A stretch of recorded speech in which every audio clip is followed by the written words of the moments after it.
பண்ணிட்டாரு, அந்த கழுகு எப்படா இந்த குழந்தை சாகும் சாப்பிடலான்னு சாப்பிடலான்றதுக்காக அந்த கழுகு நிக்குது. இந்த குழந்தை போய் சாப்பாடு எடுக்க போகுது. கெவின் கார்ட்டர் இந்த போட்டோ எடுத்துட்டாரு.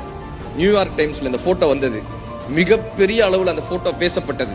அவர் எதிர்பார்த்த புலிட்சர் அவார்ட் என்கிற அந்த அவார்டு அந்த போட்டோகிராஃபிக்கு கிடைச்சிருச்சு. அதானே அவர் வாழ்க்கையில நினைச்சது, அதானே அவருடைய வெற்றி கிடைச்சிருச்சுல. வெற்றி கிடைச்சிருச்சுல. இப்ப அவருக்கு எவ்வளவு சந்தோஷமா இருக்கணும். அந்த வெற்றி கிடைத்ததுனாலேயே அவருக்கு மிகப்பெரிய ஒரு சோர்வு ஏற்பட்டது. அந்த மனிதன் தற்கொலை செய்து கொண்டான். ஏன் தெரியுமா? இந்த அவார்டெல்லாம் வாங்கிட்ட சரிப்பா, இந்த போட்டோவை பார்த்து அத்தனை பேரும் கேட்ட கேள்வி என்ன தெரியுமா? அந்த குழந்தை என்னாச்சு கேட்பாங்களா? அந்த குழந்தை என்னாச்சு? சாப்பாடு எடுத்து நீ கையில கொடுத்தியா, இல்ல அந்த கழுகையாவது விரட்டி விட்டியா? எதுவுமே. அவர் போட்டோ எடுத்துட்டு வந்துட்டாரு. விரட்டி விட்டியா? அவருக்கு எதுவுமே பண்ணல. போட்டோ எடுத்துட்டு வந்துட்டாரு. அவர் அந்த புகைப்படத்தை பார்த்து கழுகு விரட்டிக்கிட்டே இருக்கார்.